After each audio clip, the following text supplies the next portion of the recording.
Further afield now, the leaders of the countries from Europe will today arrive in London for a meeting hosted by Prime Minister of the United Kingdom. The meeting will then discuss the current security challenges facing Europe. The war in Ukraine will dominate the talks. Let's now bring in SABC News correspondent John Bevir to give us the latest update on this particular meeting. John, good to have you with us. So tell us exactly who will be attending this meeting.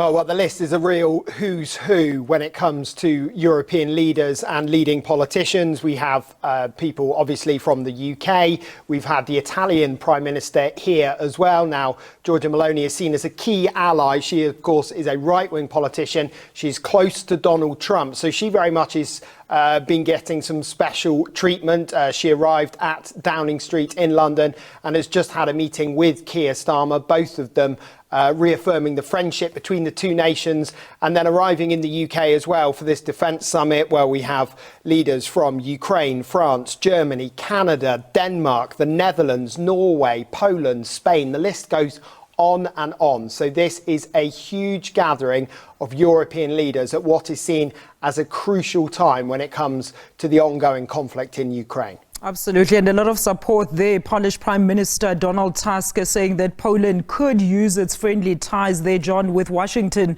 to actually persuade the United States to be more supportive of the Ukraine. But let's understand what initially necessitated the decision to actually have this meeting.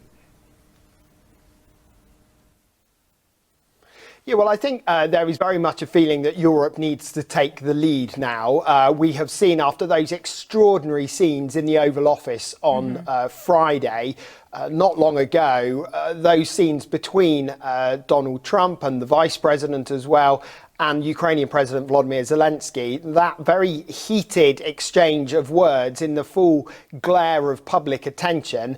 I think very much there is a feeling that Europe needs to be leading the way when it comes to trying to ensure that the funding for Ukraine continues.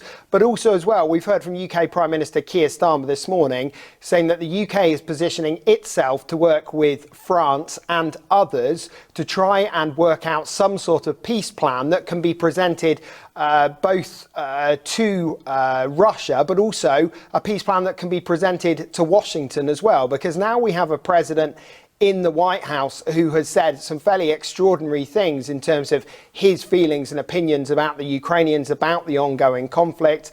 Well, very much there is a feeling that Europe needs to try and help with these negotiations to bring an end to this conflict that has cost so many lives. And that, of course, is no easy task because everyone involved wants different things. So certainly this is a meeting. This is a chance for Europe to show that it is united when it comes to Ukraine. I would expect we are going to see a much more public display of unity than we saw in Washington on Friday. This is Europe's chance to say that it is very much invested when it comes to this war on its doorstep. And certainly, of course, like you mentioned, Poland there, but also we have other nations here. Well, they are very close to this conflict. So this isn't some distant conflict for a lot of these European nations. This is a conflict on Europe's border and a conflict that they want to see an end to in a way that everyone is happy with. Absolutely, John. I mean, we understand that security is said to be atop of this agenda, but take us through what these talks will also be covering in essence. Well, I think Ukraine is going to dominate proceedings, of course, especially after we saw those scenes in Washington on Friday in the Oval Office.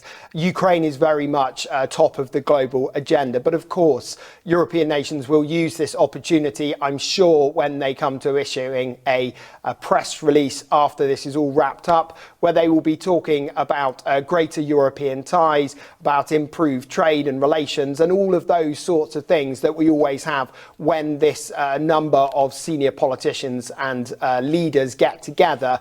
But of course, Europe is very much focused on Ukraine. Ukraine is going to dominate proceedings here.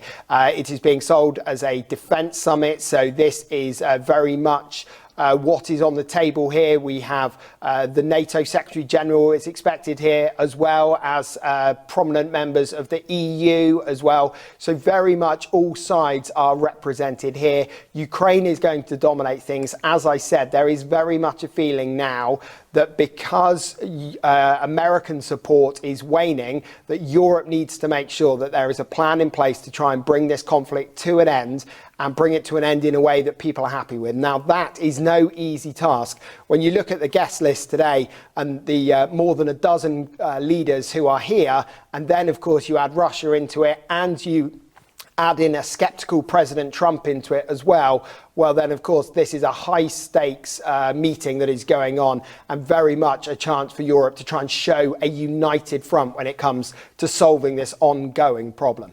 Absolutely, John. I mean, we understand, of course, that the president of Ukraine, Volodymyr Zelensky, will also be attending the meeting himself. He's also expected to meet the king. What do you think his message will be? Yeah, it's interesting that, isn't it? Certainly the UK is very much using, I would argue, the royal family as a soft power option. We have heard that when Keir Starmer was in Washington earlier this week, he extended an invitation to Donald Trump for another state visit from the king. So that is a way for the UK and the US to build their ties. By Volodymyr Zelensky meeting King Charles later, well, that's another chance for the UK, for the royal family, to show their support as well for Ukraine and the immense hardship that Ukrainians have gone through. The numbers, of course, died and displaced and caught up in this fighting.